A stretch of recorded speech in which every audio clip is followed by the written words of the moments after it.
Mark Rogers TV on college football and more issues involving Michigan football.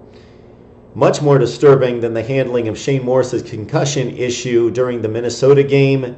This defensive end Frank Clark dismissed from the football team. So credit Michigan for acting decisively involving this situation and Frank Clark's obvious transgressions against his girlfriend at a Sandusky hotel in Ohio. So you can look at the police report, you can look at the details online, but just hearing a punch in the face and picking her up by the neck and slamming her to the ground, those are the statements made in the police report. That's enough. Get rid of the guy. He already had an issue in 2012 with a home invasion and the stealing of a laptop, and now this brutality, especially against women, can't be tolerated. Frank Clark dismissed from the football team.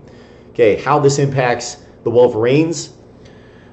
Despite all the issues involving the record 5-5, 3-3 in the Big Ten, this has been a pretty sound football team defensively. They've been pretty good defensively. Check out the statistics and check out how the performance has played out on the field defensively. Despite 3-and-outs offensively, defensively they've held up, much in part to this guy, Frank Clark, a senior who's been the most productive and disruptive defensive lineman by far. They're going to miss him big against Maryland, their final home game this Saturday. Frank Clark with 13.5 tackles for loss, 4.5 sacks, 42 total tackles along the defensive front. That's a lot. 12 tackles for loss last year, 4 sacks in being named second team All-Big Ten.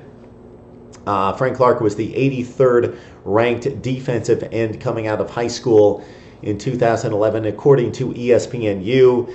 His NFL draft stock is going to be mighty shaky now. He wasn't a premier player or premier elite prospect, but he was worth the investigation, and NFL teams will be looking seriously into this. I'm sure many NFL teams will automatically mark him off the board, but he is worth the look, at least in regards to talent. Again, not an elite talent, but very productive in college. 17th ranked defensive end right now, coming out to the NFL draft, according to the NFLDraftScout.com, and projected to be a 4th or 5th round pick before this issue. So he could be in a training camp with an NFL team as an undrafted free agent, taking this into account. Will anybody take the chance on Frank Clark? Your thoughts on Frank Clark, Michigan football, as the Wolverines need to win one more with Maryland at home and then the trip to Columbus to take on Ohio State that final weekend of the season, right here on Mark Rogers TV.